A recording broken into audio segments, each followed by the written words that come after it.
bi kenn génneegu ko dañuy xaarandi en même moment Aliou Diouf dañuy daal di dem foo xamante ni moom moo di la réduction du train de vie de l'État surtout en ce qui concerne le patrimoine bâti. Ousmane Sonko le premier ministre waxoon na ni l'État mënul am ay bâtiment ba pare di dem di louer ji yeneen bâtiment ba pare jaay ñoo xam ne yeneen bâtiment boo xamante ni ñu ne il faut ñu def le tout ba récupérer waat ko li ni mel en tant qu'expert dans la gestion du secteur public est-ce que dina mën a yomb. du yomb trop mais mën na nekk xam le train de vie de l'État mooy État Sénégal lu muy dépenser ci fonctionnement wu État loolu mooy train de vie de l'État ndax dafa élevé ndax niveau yu mu toll yem na wala ndax ay niveau yu baax la c'est-à-dire si loolu la ñuy waxee train de vie de l'État ak aussi ay investissements yu muy def pas ay investissements publics mais des investissements pour toujours le fonctionnement de l'État donc dafa am ñaari rubrique mooy ce qui est lu ñuy woowee ci comptabilité les immobilisations mooy immobilisation corporelle yi surtout mooy terrain yi nga xam ne État moo ko moom bâti yi ce qui est bâti sur les terrains yi nga xam ne État moo ko moom les conventions que l'État a signées avec des bailleurs parce que bul fàtte ne État am na suuf am na loo xam ne moom moo ko tabax mais am na lu bare loo xam ne dafa def ay location auprès des bailleurs te loolu dafa dem tey ba am ay proportions yu extrêmement élevées mu nekk tamit ay chantiers yu fi amoon yu mel ni la rénovation du building administratif mu coûté Sénégal xaalis bu bëree boo xam ne. ay milliards 39 milliards la ñu wax budget administratif. donc c'est ça jour bi premier ministre demee de visite sax gis nga il s'est moqué du fait que on a mis beaucoup d'argent dans ce building là et le building est resté longtemps sans être donc occupé. donc train de vie de l'État ñaari dimension yooyu la ak dimension aussi ressources humaines yi. mooy masse salariale bu État bi di supporter. mooy fonctionnement yi mooy téléphone yi électricité yi carburant bi et cetera et cetera surtout carburant ren Sénégalais waaw mi ngi noonu mais boo xoolee même les régimes précédents ils ont pris beaucoup de mesures tendant à réduire le train de vie de l'État jël nañu fi ay mesures pour wàññi téléphone yi boo xoolee par exemple dañu daggoon lignes yi ñu jox ko nekk forfait boo xoolee électricité ils ont créé une agence spécialement pour sensibiliser l'administration sur l'économie de l'énergie. Bon, tous les Sénégalais, mais surtout l'administration. Moi, agence de... Non, c'est ANER, Agence nationale, je ne sais pas. Non, c'est AEME.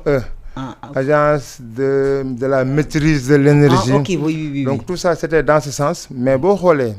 mesures que l'État Sénégal a bon, parce que l'État aussi est impersonnel, que ce soit Macky Sall ou Bassirou Diomaye Faye. L'État a bon jéem nañu ko appliquer ay quelques mois mais plus tard après li nga remarqué mooy les Sénégalais sinon donc l'État est revenu donc dans ses vieilles habitudes. Alors loolu nag lan moo koy waral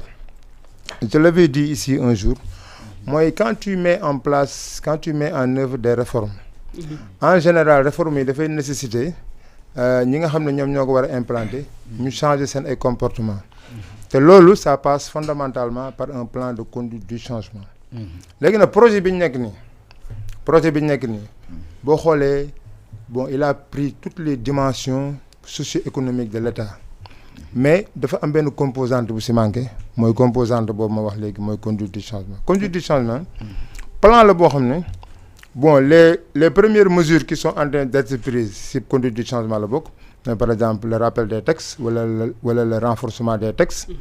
mooy des sanctions éventuelles quand les gens donc outrepassent les textes mesures yooyu donc le État Sénégal jëlagum fi mu toll nii avec les nouvelles autorités mais en plus de ça dañu war am yeneen axes yu importantes lu mel ni par exemple le renforcement de capacité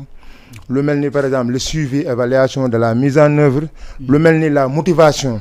donc yooyu nekk ay éléments yoo xam ne pour le moment ça manque quand même comme une composante réelle du projet te man lu may ñaan nouvelles autorités yi mooy ñu xool nan la ñuy dugalee composante boobu ci projet bi mu compléter les différents chapitres pour que li ñu bëgg parce que li ñu bëgg mënul nekk tant que fonctionnaires yi wala les agents de l'État ou du parapublic accompagner wuñu nouvelles autorités yi te loolu lenn mooy mën a tax mu nekk mooy ñu def conduite du changement léegi nag pour le fonctionnement pour le train de vie de l'État de manière générale am na lu bëree bëri loo xam ne mën nañ ko wàññi carburant bi par exemple vraiment État Sénégal lu muy dépenser ci carburant je n'ai pas avec précision les chiffres mais lu ñuy dépenser ci carburant dafa bëri lu ñuy dépenser aujourd'hui où nous sommes dans l'ère du numérique lu ñuy dépenser ci ay fournitures de bureau mais dafa bari trop tey aujourd'hui pour faire un petit courrier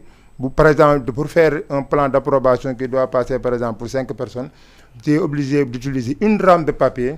alors que si on utilisait le numérique il suffisait d'un email pour que mu mën a def les intranets surtout. Ouais, c'est ça, donc les systèmes d'information internes donc à l'administration. D'ailleurs, on a mis en place Sénégal numérique qui devrait se charger de ça, mais en réalité, ils sont dans d'autres chantiers. Donc, en gros, l'État Sénégal, fonctionnement, de fait 10, mais aussi tout ce qui est immobilisation, il faut faire une nébuleuse. Parce que par exemple, les villas de fonction, pratiquement ils se sont arrangés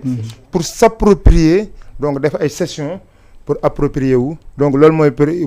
mais pour véhiculer également donc la mesure que le président Macky Sall avait prise en accordant des indemnités forfaitaires mensuelles à certaines catégories donc des agents de l'État mais ñooñu waratuñu mën a am droit à des véhicules parce que am nañ indemnité par exemple am na ñoo xam dañu am indemnité 650 000 wala 500 000 mais pourtant ils continuent à bénéficier de véhicules wala sax ils se sont cédés ces véhicules là donc ñu def ay réformes avec des francs symboliques jël auto yi donc moom ko léegi alors donc loolu si contexte boobu la autorités yu bees ñëwee léegi nag ce qu'il faut savoir mooy les nouvelles autorités sont toujours en train d'être accompagnées par les anciennes oui xam nga bul fàtte ne à part les ministres et peut-être les secrétaires aussi. En tant que 85 en tout cas 85 ou 102 nouvelles nominations tout le reste de l'administration c'est des anciens donc du régime de Macky Sall alors léegi nag xam nga su fekkee da nga bëgg def changement avec des gens qui s'étaient inscrits dans l'ancienne dynamique bien évidemment mën nañu tiit nii parce que c'est de nouvelles autorités mais nit ak jikkoom xam nga gaawuñu donc gaawul dañ quoi donc ce qui veut dire que le train de vie de l'État nekkul rek ci foncier bi la bâti bi la et puis bon on a appris que dans les années 2018 avant les élections présidentielles mais les mesures qui consistaient par exemple à libérer donc tous les immeubles qui étaient en face donc de la présidence si vous vous rappelez bien mais immeubles yooyu tey sénégalais yi war nañoo laaj ana immeuble yi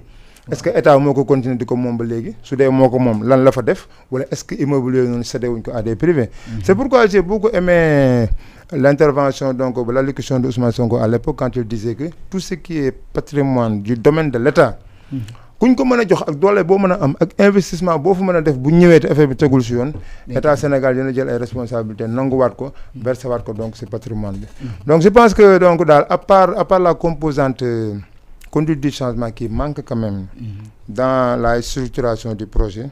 je pense qu'ils sont sur la bonne voie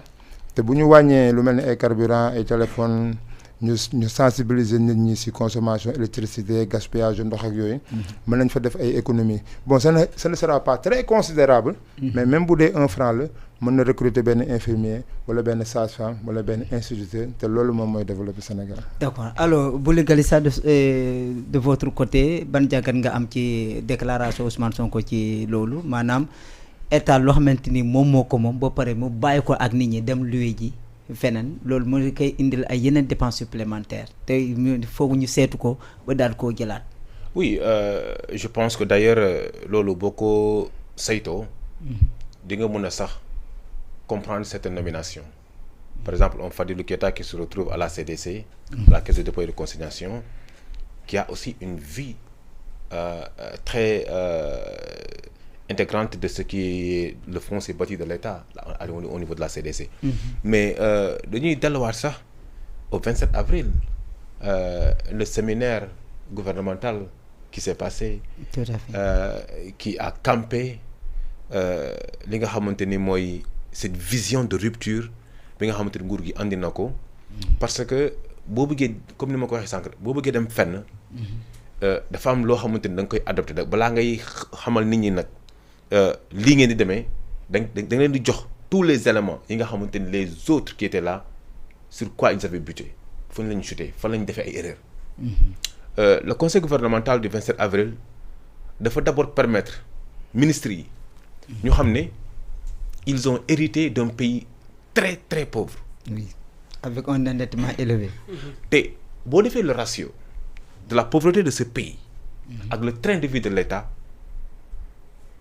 en fait it doesn't match. Tu ne peux pas le comprendre. quand tu vois les voitures qu'utilise le gouvernement français, les Peugeot, tu viens ici chez nous, on a des 8.8, des V8, des voitures qui sont à une consommation énergétique extrêmement élevée. Tu fais partie des 25 pays les plus pauvres du monde. En fait, c'est insultant. Donc, le Premier ministre Ousmane Sonko, aujourd'hui, qui est fiscaliste, qui a travaillé dans les impôts et domaines, mais nga xamantene tay ku am souf aussi impôts et domaines xamna la. Kon bok si ces dernières années on est parvenu à mettre Diamniadio en place pour permettre à l'État de souffler, gouvernement bi ñu permettre ko mu dem am fu mu nek momal ko bopam, mais il y a un kidnapping du foncier et du bâti de l'État. Et ce kidnapping là dafa am ay ñoo xam dañ ko def ñu gunge leen ci nangul leen ko ay nit toog seetaan ko parce que ils trouvent leur intérêt. Mais regarde même la comment dirais-je la question de l'hôpital Dantec tout récemment. Tout à fait, oui. Ça dafa mel ni damay ñëw ma jox le suuf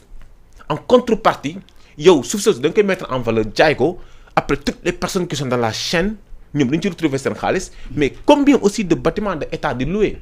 te alors que état am na un foncier am na un bâti boo xamante ay nit ñu ngi ci ay privé ñu ngi ci jox nañ leen ko. Donc bu fekkee y a ce que les Américains disent, you have to lead by example, c'est-à-dire tu dois mener, tu dois diriger en donnant l'exemple. Il y a des choses yoo xamante ni elles sont non négociables. Et pour le faire il faut qu'il y ait des données exactes, il faut qu'il y ait une collecte d'informations, il faut qu'il y ait une enquête approfondie pour que nous les Sénégalais instant bi nii voilà. Et avec Aliou Ndoye d'ailleurs, qui est l'actuel maire, il y a eu un travail qui a été fait en février 2018. Gars yi demoon nañ ba Sénégal bi sa loolu moo ko andi woon. Il y a eu un travail très poussé qui a été fait ba gars yi ñëw ne li mooy bâtiment li mooy foncier bâti de l'état bi nii. État bi la tollu nangam de bâtiment lañ am 6000 et quelques nit ñi kii moo ci nekk yenn enseignants yi wala yenn anciens magistrats yi ñenn ñoo xam te ni bon joxe nañ leen yenn affaires yi alors que ils avaient les possibilités d'avoir des maisons état mën na gunge sans que ñu dëkk ci loo xamante ni état bi soxla na ko. Et c'est raison boobu noonu taxoon na beaucoup de budget xaalis bi nga xamante ni bu bëri bu ñu waroon utiliser pour tabax ay centres de santé, rénover ay classes, dem dans le monde rural, permettre à des gens de vivre une vie décente, ay nit kidnapper loolu et c'était une perte pour l'État. Tout à fait. Donc aujourd'hui l'orientation et la posture du gouvernement yaakaar naa ne képp koo xamante ni bëgg nga réew mi te bëggoo parparloo bëggoo ay vraiment ay polémique bëggoo xëccoo da ngay gunge li nga xamante ni moom la nguur gi taxawee te nag ça ne sera pas facile. Parce que quand l'illégalité trouve comment dirais-je son ossature dans la légalité, maanaam yow cessation bi am na fu ñu lay jaare illégalité bi gars ñu dañuy dem ba légaliser ko. Waaw. Trouver des mécanismes yi nga xamante ni yow ci ngay jotee ci yenn aspects yi. Donc yow boo naree tey boo gestoo saytu lépp gis ñenn ñi man tey su fekkee jàng naa ak comment dirais-je ak Diallo n'est-ce pas. Juk su ma jàngi ak Juk on a fait l'UCAD ensemble mu dem ba mu nekk enseignant professeur mu nekk dans comment dirais-je à Mermoz dans bi nga xam mooy logement enseignant yi. Finalement mu retraité au lieu que mu dem on trouve un mécanisme ñu ne ko léegi bon yow fii continuer toog fii. Au lieu que ngay fay nangam bon léegi on te le cède à un moindre coût. Alors que am na benn enseignant bu jeune bu ñëw boo xamante ni moom tey il enseigne. Il est actif à l'UCAD, foofu moo waroon nekk place am. Oui. Qu'est-ce qu'on crée? Maintenant on crée un handicap qui il va se trouver aux Parcelles Assainies donc loué foofu noonu. Il va être en retard pour ses cours parce que tout simplement on a violé une règle. Donc tey la primature ak l'ensemble du gouvernement man ñun lu ñu am mooy nous sommes dans cette majorité là, nous sommes responsables de ce parti là. C'est expliquer aux Sénégalais cette volonté. C'est expliquer aux Sénégalais que ni lii nii dafa waroon a am depuis bu yàgg. Depuis bu yàgg te ba léegi l'État du Sénégal utilise des comment dirais-je des espaces privés. Des espaces privés. Oui. La la ñuy xaar pour équiper le building. Mais mais parce que le building jusqu'à présent il n'est pas rendu. Donc c'est toujours en cinquième position. Parce que tout simplement, il y a eu une surfacturation qui ne s'explique pas. Déjà, la rénovation de ce building-là, à l'état, à l'origine, au départ, c'était pas plus de 30 milliards. Mais après, 9 milliards, ça, le gars, nous avons parce qu'on est à 100 milliards sur le building administratif. Donc, Matar 5 ans de rénovation. Cessation, non, mais il faut y aimer. Et puis, aussi, même le privé, qui finalement se retrouve dans le foncier bâti de l'État. Comment des privés ont eu accès